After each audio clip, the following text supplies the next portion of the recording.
Hey, Dan Passarelli here. A couple of days ago, we talked about a straddle in AI that looked pretty attractive because implied volatility was really underpriced in that.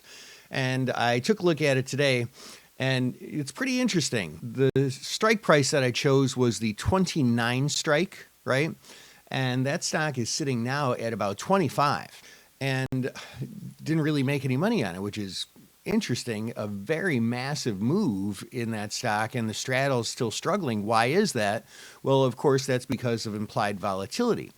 I forget the exact volatility level that I bought in there. I've got it written down, of course, but I want to say it was around maybe 116 or something like that. But look, the implied volatility of that straddle has fallen to 93%, and it was my opinion that it was already underpriced when it was at 116% or whatever. So I took a look at the chart and I reevaluated implied volatility, looking at the 92% for that expiration, and it's even more massively underpriced. I mean, look at this.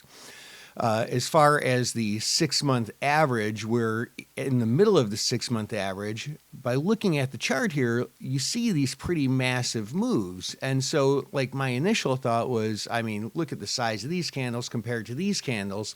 And then I thought about something really, really important. Because the stock was down here at around 11 or so, and now it's up around 25, right? 1.5 times the price.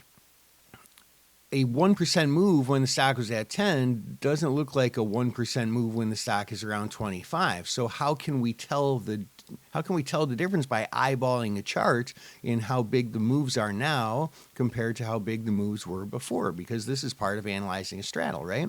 One thing we can do is we can go to log scale. And what that does is it makes each of these candle sizes, a 1% move candle looks like a 1% move candle anywhere on this chart. So now, just visually eyeballing it, I'm comparing apples to apples, as they say. And this is a very important step in analyzing straddles. And so I look here, and yeah, we're definitely still getting bigger moves. You know, and I can tell that just by looking at the size of the candles. We're still getting bigger moves than we were in the past. So let's take this back off log scale. This gives some credence to my analysis that implied volatility has gotten even more underpriced. So the question that you're probably thinking of now is, well, okay, what do we do with that information, Dan? So here's what I did. I went over here and I wanted to buy more, right? If I liked it at 116 or whatever, you love it in the low 90s. But here's the thing. I didn't want to buy more of the 29 strike because the delta of that straddle, let's see, it's 64 to the put and 36 to the call. So we've got like a negative 20 delta on that. So what I did is I wanted to buy the 25 strike. But I thought to myself, you know, I'd like some time for it to play out. And can I even buy a still lower volatility? So I went and I bought the 44-day options at an 88.5 volatility. So just eyeballing that on the vol chart, 88.5 volatility.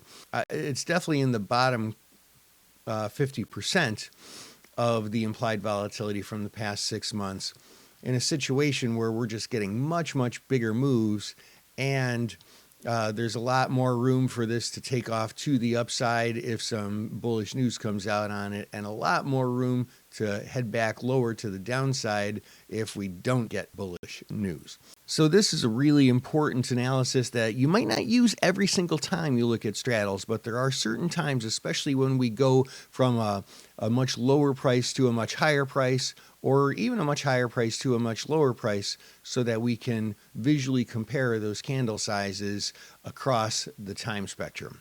If you've yet to register for our online training on credit spreads, that is a really powerful strategy that I want to share with you. Make sure to register for that because it's coming up fast at this web address that pops up right after this. This is Dan Passarelli, Trade Smart.